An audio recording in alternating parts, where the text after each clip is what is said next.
Exams టైంలో బ్రెయిన్కి food fuel లాగా ఎలా వర్క్ చేస్తుందో తెలుసుకున్నాను కదా. మరి ఈ ఎగ్జామ్స్ టైంలో ఎలాంటి ఫుడ్ తీసుకుంటే మంచిదంటారు? అదే ఈరోజు నేను చెప్పబోతున్నాను. ఎగ్జామ్స్ టైంలో మార్నింగ్ బ్రేక్ఫాస్ట్ అస్సలు స్కిప్ చేయొద్దు. లైట్గా ఉండే ఫుడ్ లైక్ ఇడ్లీ, కొద్దిగా ఆయిల్ వేసిన దోశ కానీ, వెజిటేబుల్ ఉప్మా కానీ, ఓట్స్, బాయిల్డ్ ఎగ్స్ ఇలాంటి లైట్ ఫుడ్ ప్రిఫర్ చేయండి. అలాగే లంచ్ టైంలో చపాతీ, లీవీ వెజిటేబుల్స్, కర్రీ, దాల్ ఇట్లాంటివి లైట్గా ఉండేవి తీసుకోవడం వల్ల మీకు నిద్ర రాకుండా ఉంటుంది. అలాగే నైట్ కూడా సేమ్ ఫుడ్ని ప్రిఫర్ చేయండి.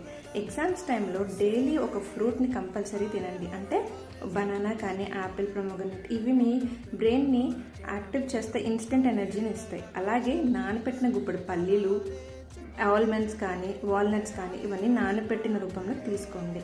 ఎవరి ప్రిఫరెన్స్కి తగ్గట్టు వాళ్ళు తీసుకోండి. అలాగే ఎగ్జామ్స్ టైంలో మీ బాడీని హైడ్రేటెడ్గా ఉంచుకోవడానికి water, butter milk, coconut water లాంటివి తాగండి. నైట్ టైంలో ఎంత తక్కువ వాటర్ తాగితే అంత మంచిది.